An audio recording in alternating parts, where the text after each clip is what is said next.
All right.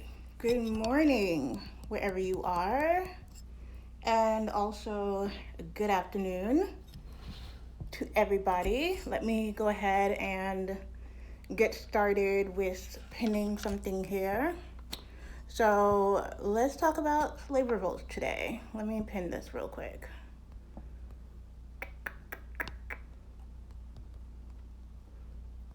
All right, I'm pinning something and then I'm gonna get right in.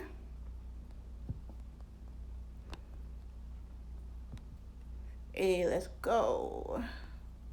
Okay, cool. So I'm pinning something. Good day, good day. Let's see if I can get this better than I did it last time. Okay, cool. Okay, awesome. That is pinned. I have a whole thing. Hey, everybody. I know it's kind of bright in here, but let me move the light. That's better. Yep, I don't actually think I need that. Okay. Yeah, I think I'm okay. It doesn't matter. Hey, everybody. Good day. Let me just get my notes up and then we can get started. All right. So, got everything, got my water. All right, so good day. Welcome to Caribbean Scholars Things Instagram Live today. It's June 20th, 2020. Hey, everybody. So, I'm your host. I'm Kat, and I'm a full time PhD student in the nice and friendly field of education. So, you may be wondering, how did I get here? Why am I talking about slave revolts? I'm an educator. I happen to be a Caribbeanist that fell into education, and radical understandings of how we live are in my blood. They're my livelihood. They are part of what I take along the way from my ancestors, right? Some of which we'll be talking about today. Um, so let's see. Just a few housekeeping items real quickly before we start. So as you know, if you're here, you got the message that we're meeting from 1 p.m. to 1:30 p.m. Eastern Standard Time. That's happening every week. Every Saturday, God willing, I will be right here with you all. The lives will also be saved. A few folks inbox me about information like cash apps and things like that. I'll think about that next week or for the next week after that. I'm not sure how I feel about that just yet. But I will let you all know if there's anything that we're going to be reading together um, and whatnot. So, as far as structure goes, what you can expect is that during the week, I'll share any bit of a notes or anything that you should look at before Saturday. And you can just peruse that so you'll be well informed of the topic every Saturday. I just want to remind everyone that Caribbean Scholar Things welcomes all of our island brilliance, right? So please join the conversation. Degreed up or not, this is our birthright. Reasoning belongs to us. Just reminding you all. So, why are we talking about slave revolts today? Why are we talking about slavery, rebellions, and things of that nature? So, if you were here last week and you got to take a look at what we talked about last week, I covered a broad range of topics last week. And so, one thing that I think we need to do is to go back to know what we're going forward, right? And so, with respect to our African American fam yesterday that celebrated Juneteenth, this was an especially apt moment for me to talk about this topic of slave revolts, slave rebellions, and its connection, in my eyes, to modern day respectability politics. So, taking it back to that, I just outlined a few things for us to think about as a Caribbean family, as a Caribbean community, some things that we should consider as a global Black people and in our continued work towards liberation. So, just some key terms, right? Because I am an educator. I will be, we'll be talking about sensitive topics today. I want to remind you all that I will not be able to cover everything in 30 minutes. It's impossible. So please, please give me your grace today. Know that if I pass over something that you've come across or you think is especially important, feel free to be engaged and feel free to be in the comments and pop things in there. This is a community. We're all learning from each other, right? So, a rebellion can be defined as an armed uprising by those who were enslaved. I will not be calling our ancestors slaves. They were individuals that were enslaved. They were individuals that experienced being enslaved. The key difference there, I just want to put that out. All right. So, thinking a little bit about getting into talking about revolts and rebellions, I want to just outline a little bit of history, some dates and information, so that you all know I'm talking about everybody in the Caribbean region today. As you can see, my flag, I'm a proud Guyanese woman, but I want to let you all know that this is for all of us in our community. So, many types of colonizing happened in the Caribbean region. We can think about British colonizers, for example, taking a hold of St. Kitts in 1623, Barbados in 1627, Jamaica as early as 1655, right? We think about French colonization across the Caribbean as well. It's important to note that as of 1778, the French imported, whatever garbage that means, approximately 13,000 Africans to the French West Indies yearly. It's really messed up. Um, let's go back a little bit. St. Kitts, Antigua, Martinique, Dominica, Guadeloupe, St. Lucia, Grenadines, Barbados were some of the first slave societies, but they transitioned to slavery by the end of the 17th century due to a new focus on tobacco to sugar, right? All right. And so by the mid 18th century, Jamaica and Haiti were some of the largest slave societies of the region, and we're leaving Cuba out of this conversation at this particular moment in time. All right. So, why slavery? I don't know how to answer that, but sugarcane was in the middle of it, right? And we had a lot of sugarcane in the Caribbean.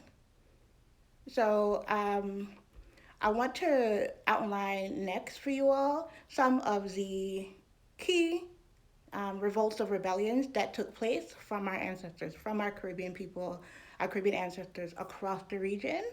I'm just going to outline them for you in chronological order so you can kind of understand where we're going with this conversation.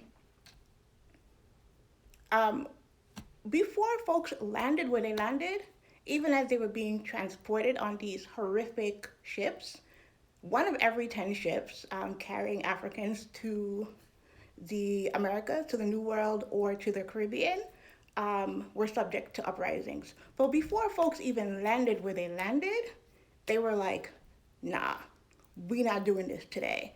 And that is, of course, me talking lightly of a very heavy subject, no disrespect. But one of every 10 ships carrying folks were subject to uprisings before they even landed where they were going. We have notes in one particular text that notes one particular ancestor from West Africa named Otaba Kuango, who was a child transported to the West Indies, described and is written down in a text as such, as saying, when we found ourselves at last taken away, death was more preferable than life, and a plan was concerted amongst us that we might burn and blow up the ship, and to perish altogether in the flames. Let me read that again. That is so powerful, y'all. When we found ourselves at last taken away, death was more preferable than life, and a plan was concerted amongst us that we might burn and blow up the ship, and to perish altogether in the flames. Like, we see what's happening now. We see the moment that we're living in 2020 right now. We see, last week I touched a little bit on some of this pushback from folks in our community, from some folks in the Caribbean community, to be really unsure of why folks are rebelling in the streets, of why folks are protesting in the streets. This is not new to us. This is true to us. I'm just, setting this up for you all. Of course, we know about Haiti, right? In the 18th century, the most successful in history, led by Toussaint Louverture, and then Dessalines against French colonial rulers, right? And so this started in 1791. Of course, they became the first independent Black republic. We also can look at St. John's, Danish West Indies. Their slave rebellion was one of the earliest and long lasting. It did end with defeat, but it was one of the earliest and the long lasting. Panama has slave rebellions going back to the 16th century. Yeah, 16th century. Of course, we know about Jamaica and the Maroons, brought on by a militia of Jamaicans versus the Maroons in the 1730s. Do you understand that they were pitting some Jamaicans against each other? A militia of Jamaicans versus the Maroons in Jamaica as far as the 1730s. For an entire decade, they battled back and forth. Um, and so a peace treaty was signed and recognizing freedom in five separate Maroon towns for those Jamaicans. Suriname had mad warfare by Maroons, led by someone named Aluku. In 1765 to 1793, Suriname was going hard in the paint. We have Guyana had an uprising in Berbice in 1763, led by Cuffy. In Dominica, there was an uprising led by Colehalt. St. Lucia had the Bush War. St. Vincent had the Second Carib War. So I want to take you all along, and the reason why I'm listing these out is because there's a concerted effort today by some folks to say, well, we don't get involved in this, we don't get involved in this. But I'm trying to set up this picture for everybody to know that we do this, right? Um, Grenada had the Fendon Rebellion. Curacao was led by Tula in 1795. Barbados had a particular uprising in 1816. Guyana again was fighting in the streets, okay? They had the Demerara Rebellion of 1795. Um, British Virgin Islands had rebellions in 1790, 1823, and 1830 as well.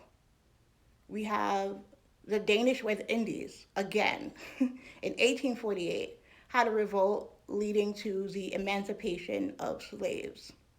So I say this to kind of just like remind folks that we've been doing this for a long time. It is our pathway to where we are right now. It flows and it courses in our DNA. It is in our memory bank. Even though we are living today, we come from people that experienced these things back when.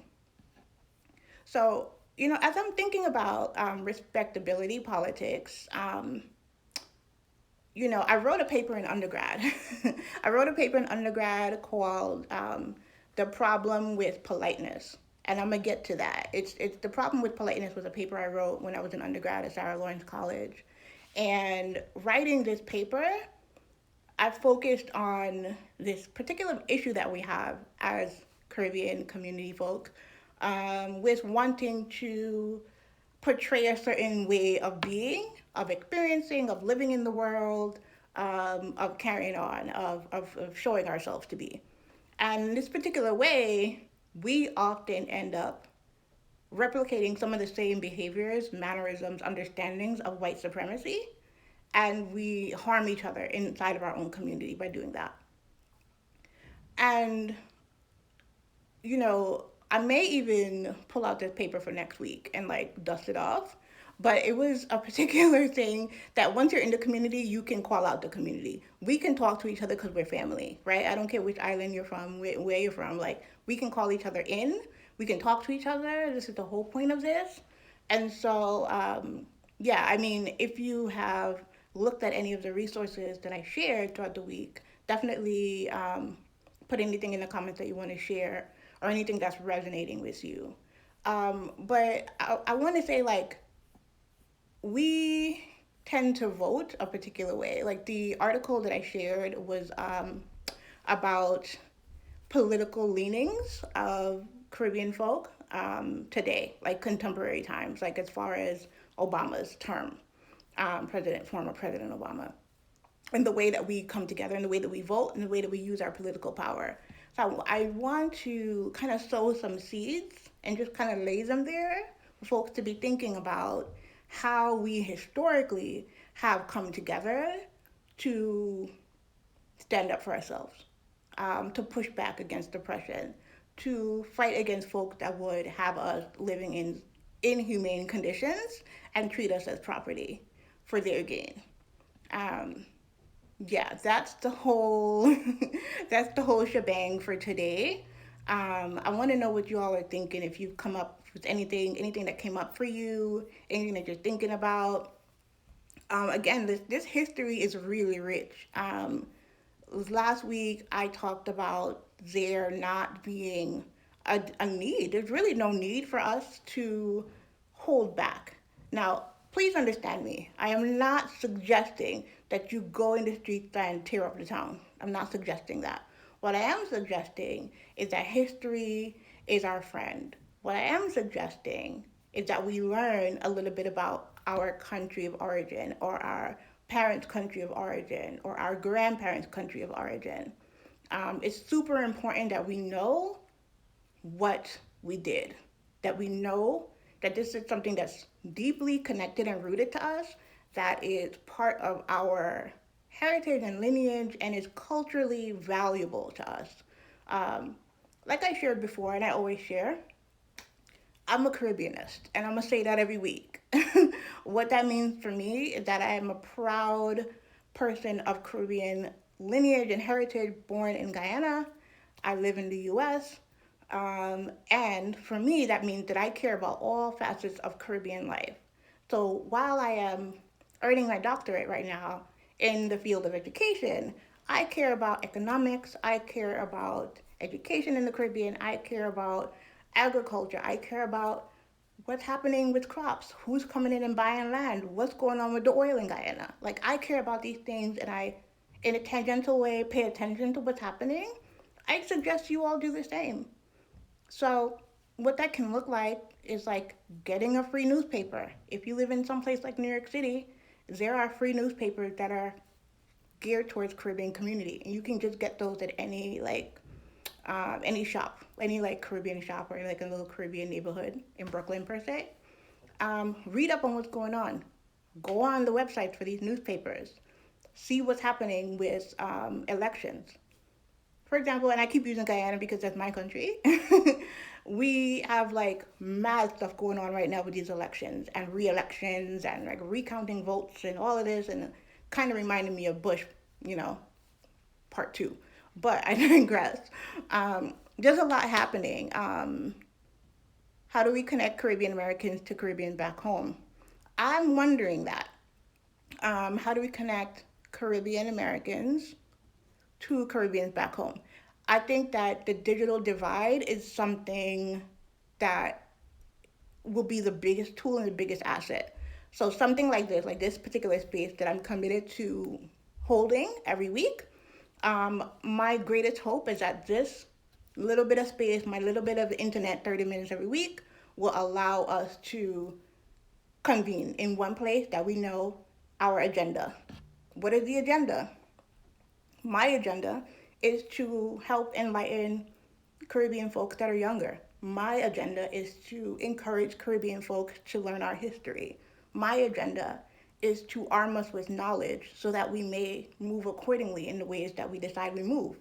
Now, for each of us, and each of us in our own home, in our own space, we decide how we move, right? For me, I'm moving as an educator. I'm getting my PhD. That is the lane I'm in. So education for me, knowledge for me is akin to power. Some folks may work in the health industries. Some folks may work in banking. Some folks work in communication. Whatever you do it with thinking about home. So if you have time to get on the internet, I would suggest that we probably use the internet as like a first form of connecting. And I think that it's free, just costs a little bit of time and effort to put something together. But with COVID and travel restrictions and travel bans, going home and getting on a plane may not be something that's economically feasible for folks. I don't necessarily know that everybody can just hop on a plane. So I say get on the internet, share your communities, share this space, share this live, tag your friends in it later. I'm going to save it. Um, like, it is supremely important for us to connect but to also know that like space is an imagined thing. Like space exists, but it doesn't really exist. We have such great technology today that will actually allow us to get in touch with each other. And for me, this is what I hope that this space will be for other people, is a way to do a little something talking about history or economics or talking about anthropology. But also, at the end of it all, I want folks to be able to realize that the divide is really small. It is not as large as we think it is. Um, I also want to note that there is a bit of imposter syndrome that comes along with being foreign. And sometimes you think you don't belong, you don't have any right to go back home, you don't have any right to insert yourself in political discussions. You have a right, you have a lineage, you know? And so I just want to implore everybody that's going to see this to recognize that, like, it is your right to ask questions about what's going on home. Read the newspaper, go online, look at the newspaper.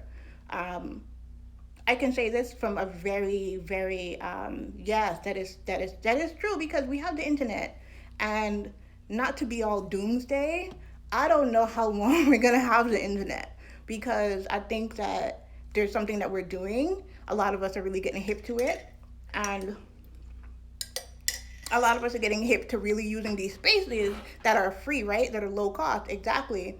And so because we're doing this, like, I think at some point we got to take this digital community to like in-person communities. But for the time being, we got to use what we got. Let me see what's being said here. Yes, that is so true. There are some great YouTube channels, public access TV programs, and online newspapers and radio programs. Facts. Yeah, there are. I remember growing up in Brooklyn. There's like, what's it called again? BRAC, something like that. It was like public television. My New Yorkers, if y'all in here, you will know what I'm talking about. But like, for real, dead ass, get on those communities, get on, see what people are doing. Like, I don't have all the time in the world, but what I do have is passion. What I do have is care. I don't have all the facts in the world. I'm not studying every field. I study education. However, BCAT, BCAT, yes, thank you, all the B's. That's my ministry. Education is my ministry. And so for me, I'm gonna come in here and talk about something and just be like, yo, let's focus on this. So like, so I hope that answers that question. But thinking about respectability, there is a way in which we move sometimes that really gets us in a bad position. And I think that we have to be knowledgeable of our history. That's just me. Everybody might look at it in a different way. But for me, every week, I want to carry this conversation forward to helping us come together, but also think about like all these revolts that I listed. These are just a little bit. These are just a few. But like, it didn't just touch one island. It didn't just touch one country. It literally was an uprising all of the time, repeatedly. You know, like I said, we got St. Kitts, Barbados, Jamaica. We have Martinique. We have Guadeloupe. We have Grenadines, Barbados. We have Guyana. We have Suriname. Of course, we got Cuba. Of course, we got Haiti. We know that. We got Panama. It is not something that's isolated. And so I think this is my entry point to Black Lives Mattering. And I implore you to all to think like, does Black lives really matter? Does it matter to us? Does it matter to foreign born or foreign heritage Black folks? Does it matter? Because do our lives matter in the US? That's one question. I'm sure you all that are going to view this may have your own response. But do Black lives matter in our home countries? And if they matter in our home countries, is it worth fighting for? And what does the fight look like? And so for me, you know, and I would think for anybody that watches this, yeah, we got jobs, we got bills to pay, we have things to be responsible for.